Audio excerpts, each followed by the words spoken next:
তো হ্যালো, সবাই কেমন আছো? আশা করি ভালো আছো। তো দেখো, আজকে আমি রান্না করছি ডিম আলু কারি। তো প্রথমে দেখো, ডিমগুলোকে ভালো করে মাখিয়ে নিতে হবে। তো দেখো তারপর মেখে নেওয়া হয়ে গেলে তখন ডিমগুলোকে গরম তেলে ছেড়ে দিতে হবে। তারপরে একটু ভালো করে ভেজে নিলে ডিমগুলোকে, ভেজে নেওয়ার পর ডিমগুলোকে তুলে নেবে। হয়ে গেল, দেখো আমার ভাজা তোমার সাথে কথা বলতে বলতে।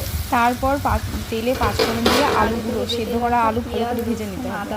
নিয়ে তার মধ্যে ভালো করে যখন ভাজা হয়ে যাবে, দেখো ভাজাও তাতে তোমার সাথে কথা বলি। আমার যদি ভিডিওগুলো তোমাদের ভালো লাগে তাহলে সবাই পাশে থেকো।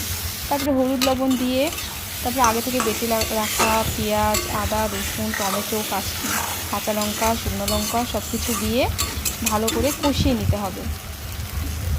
ভালো করে কষাবে, কষিয়ে নিয়ে যখন দেখবে যে তেলগুলো ছেড়ে যাচ্ছে, দেখো আমার কষানো হয়ে গেছে যে হচ্ছে। তারপর ঝোল হয়ে গেছে, তার মধ্যে গরম মশলাটা সেটার মধ্যে অ্যাড জল করে দিয়ে হয়ে গেল আমার তরকারি। ততক্ষণই ঝোল করবে।